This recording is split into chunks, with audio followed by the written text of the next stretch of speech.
Hi and welcome to my channel. My name is Bryndís and today in this video we're talking about my March pile of possibilities.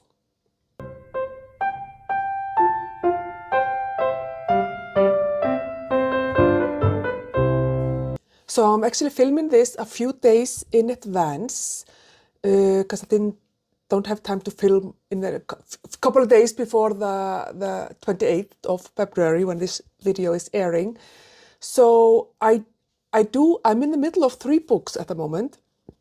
So I don't know, I should probably finish all of them, possibly, but I don't know. So some of them I might be carrying over to March, but I guess I will just talk about those maybe in my February wrap-up. Yeah, so I don't know exactly which books I will be carrying over.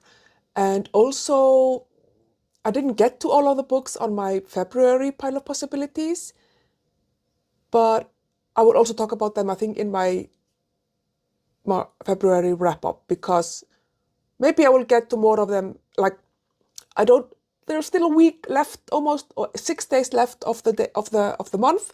A lot of things can happen in 6 days. So, because I had to film this in advance, things are a little bit up in the air a little bit, but that's fine. That's fine.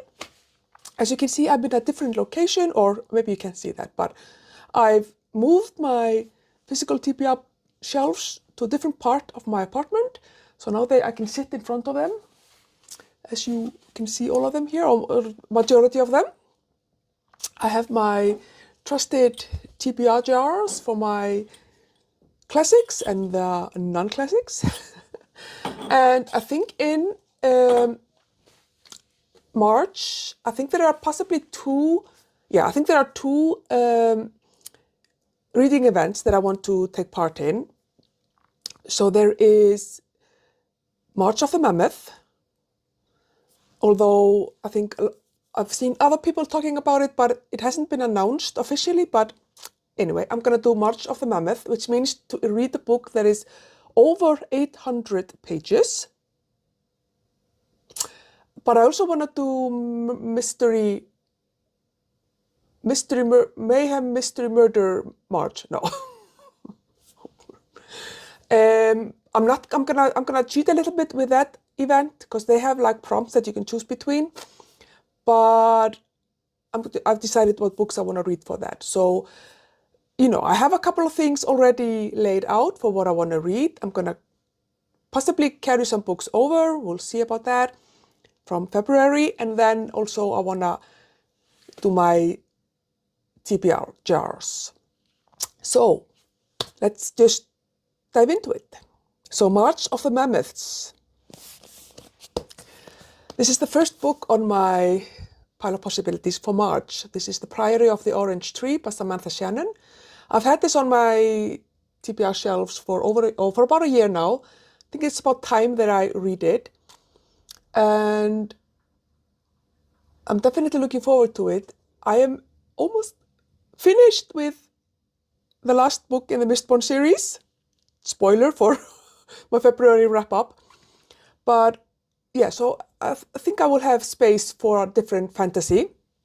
And I'm very, very excited about this. And I know that there is another book out. I think is it a sequel or a prequel, something like that? And then the third book is coming out. But you can still read them, I think, as standalones. But yeah, so I'm very excited about this one. March of the Mammoth is 800 pages plus. And if you don't look at there are like notes here at the end, or like, like a list of stuff. This book is 804 pages, people.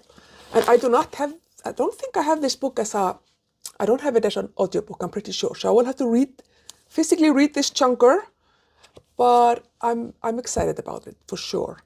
And then for March Mystery Madness, Mayhem, I'm gonna read Agatha Christie. So they actually have, I will try to link the announcement video below. it's Criminali and other people who are kind of hosting this event. And they are celebrating 10 years of March Murdery Mystery Mayhem. And so they have really interesting prompts where you can like choose to read the book from like one decade, or you can read books from like many decades, one book from each decade or whatever, how many books you can read. And so they have really fun prompts. I decided just to ignore all of that and just read Tommy and Tuppence. I own two of the books. There are 5 or 6 books in total. So that's what I'm planning on doing. Tommy and Tuppence is kind of one of the, like a smaller series, like I said, only 5 or 6 books. And definitely not as popular as Miss Marple or Hercule Poirot. But I've read them once and I kind of enjoyed it. I mean, I don't think it's as good as the other ones, but I thought it was enjoyable. The first book is The Secret Adversary. And so it kind of, in this book, they are very young and they are kind of broke and out of work. And so they start their company, which is called Young and Adventurers Limited, willing to do anything, go anywhere. And so this book is definitely much more adventurous than her other work, or some of her other work, in that this is kind of more like more into the spy novel genre for sure. But anyway, I want to read them. Like I said, I have 2 of them. I will listen to them as audiobooks, but yeah, so I'm looking forward to that. So those are my kind of events that I really hope that I can participate in and at least start this one and see how many of the Tommy and Tuppence books I can read. And that's quite exciting, actually. So in previous videos, I've talked about how I've kind of gotten a little bit burnt out of reading physical books. But that seems to have been fixed or healed because, like I said, I've been reading the Mistborn series physically, and I'm like actually thinking about reading this book physically, huge book. So obviously I'm doing much better with reading physical books. So I have actually 2 books here that I just bought, although I'm on a low buy. Anyway, I bought them. I was influenced and I bought them. And I don't have them as audiobooks, but I want to read them. So I'm going to put them on my pile of possibilities for March, and we'll see how far I get into them. First one is Emily Wilde. So this is the second book in the Emily Wilde series. This is The Map of the Otherlands. And I want them in paperback, so the third book just came out, but obviously it's not available in paperback yet. So I went ahead and I got the second one because I've only read the first one. And it's a really fun kind of cozy fantasy type of a book with fairies and stuff like that. So, or fae or whatever you call it. And I'm very excited about reading this. So hopefully I will get, and I think that this is a book that is a very easy, quick read for me. So when I started, I should probably finish it in 2 or 3 days. I think I read the first book in like 3 sittings or something. So this one I think is a little bit longer actually, but yeah, I'm very excited about Emily Wilde. And then I was also influenced because in February I've been reading Moby Dick. And I'm heavily influenced by Nikki at my messy bookshelf. So she was last year reading this book. And she talked about it a lot because she really loved it. And I thought this would be a fun book to read with Moby Dick. So I bought it. And I don't have it as an audiobook, so I'm going to read it. And this is a non-fiction about a ship in the late or mid 1700s, 1742. The ship obviously washes up on the coast of Brazil, so there's a shipwreck. And I think this is basically their story. It sounds like an adventure, like a really exciting book.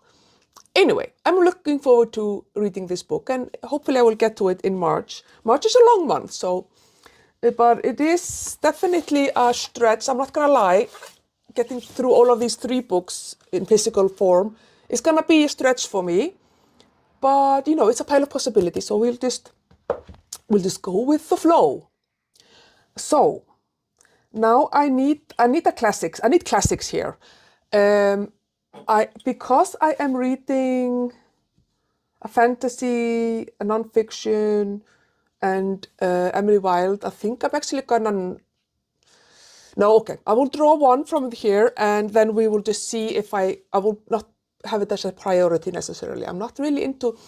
Because I have a lot of that here that are non-classics, and I'm just in my classics era. But anyway, no excuses, woman. Just choose one book here from here, and we'll see what happens.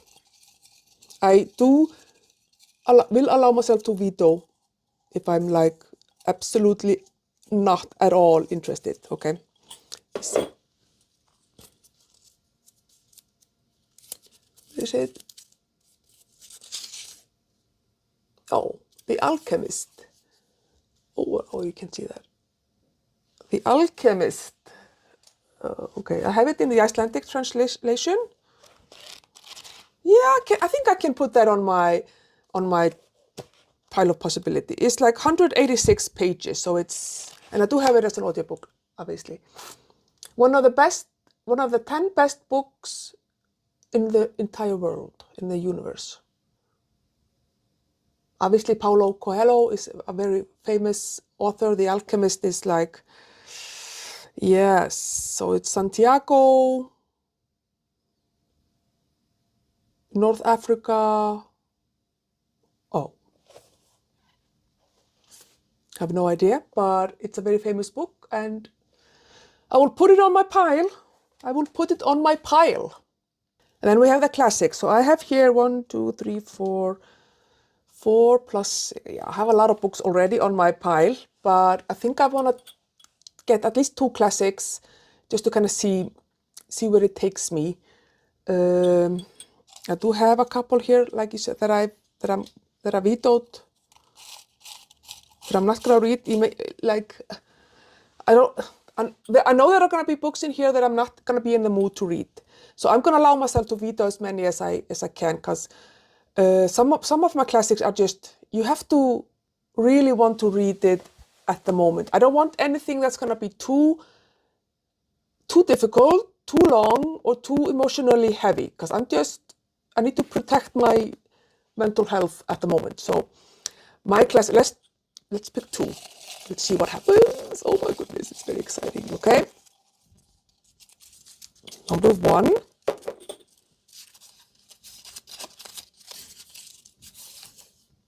No, I'm sorry. So this is Little Dorrit by Charles Dickens. I'm very excited to read this book. Don't get me wrong, but it's huge. It's just too big, and I love the books that I've read by Charles Dickens so far. I absolutely love, but they are often heavy, and I can't do heavy at the moment, like emotionally heavy. I'm sorry. So no Little Dorrit at this time, but okay, let's see. Let's hope there is something.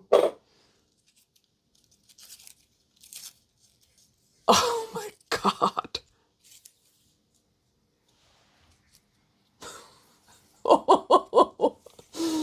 Anna Karenina. Where are you? Where are you? I don't know where you are. I have you here. Oh, I really, really, really, really want to read this book, but it's just... I'm sorry, Leo. I don't think this is the right time. I'm sorry. I love you, but... Oh, I can't do it. I don't know if I can do it. Okay, I'm gonna think about it a little bit. I'm not... Because I'm very excited actually to read Anna Karenina. Anna Karenina, I think you say Karenina. Karenina. I'm sorry. In Icelandic, you would say Anna Karenina, but I don't think that's the right way either. If you know the Russian way, not the English way, is it, because it sounds like Anna Karenina, but Karenin is the male form, right? So it's Karenin, Karenina. I should probably have. Yeah, look at it, it's such a beautiful. To have it as an audiobook narrated by Davina Porter, which is sublime. Okay, let me see what the next book, let's see what the next book is before I make a decision. Okay, so the next book, let's see. I do have some short classics here, so come on, give me a break already. Okay.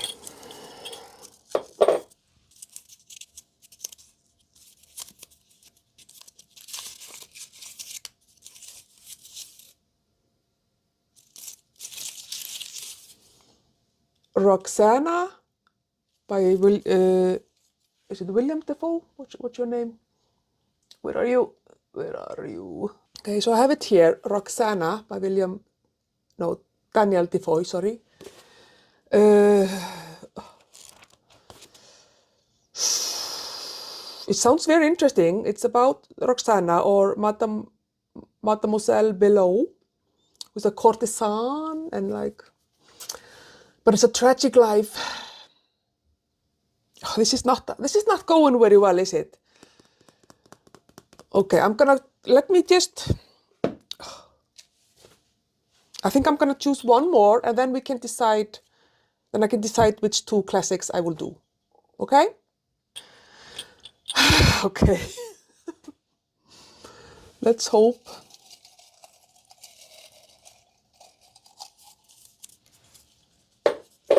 Please be something that I can just say, yay! Maybe I'll just have to choose myself. Let me see. Oh, okay. The Sorrows of Young Werther by Goethe. Goethe. Well, that one is definitely a yes, because it's super short.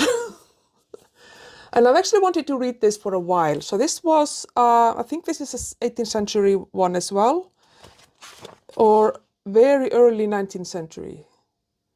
So this would have been published originally, yes, 1774, so 18th century. I'm actually having a lot of fun reading 18th century literature, which is fun. Yeah, I think I'm gonna put this one on the pile. So, The Sorrows of Young Werther. I know that this is like a heavy topic. I think there might even be like possibly some suicidal discussion here. But I think that because of the style of the 18th century and Goethe and all of it, I don't think it's gonna be, I hope, too devastating to read. So I'm gonna put it on my pile. Goethe, I'm gonna read you. But then the question is, so Anna Karenina is actually also a mammoth. At least this version. I'm not sure if the audiobook that I have is this translation. I have no idea. This one was translated by Louise and Aylmer Mott. And I have no idea about like translations. I don't have it in the Icelandic translation, but I think I'm gonna definitely read the audiobook. But this edition is 963 pages, so this is definitely a mammoth. So, should I put it on my pile of possibilities with the other mammoth? I mean, this one obviously I'm gonna read physically, and this is an audiobook. So technically, I could read them even at the same time. Oh my God, people, this is so difficult. Oh my God. I'm more interested in reading Anna Karenina rather than Roxana. Although Roxana sounds like an interesting book, but I just think that it's gonna be too, I think I'm gonna put that one back. I'm not gonna read Defoe this time. I think it's enough to have Goethe for the 18th century. and then have Tolstoy from the 19th century, and then I have all the other ones. Holy moly, this is gonna be a very interesting month. I think I am probably very delusional. I have to say, this is... And there are like 3 or 4 books on top of this, like for the Agatha Christie one. But it's okay. Right? It's okay to have ambitious plans, possibilities. I have lots to choose from, for sure. This is my pile of possibilities for March. Definitely madness March in this household. Holy moly. What do you say? Am I going in completely, am I losing my mind? Am I losing my mind? Or am I just super impressive and yes. What are you going to be reading in March? Let me know in the comments. Have you read any of these books? What do you think? Let's have a chat. Thank you for watching, and I will see you in my next video.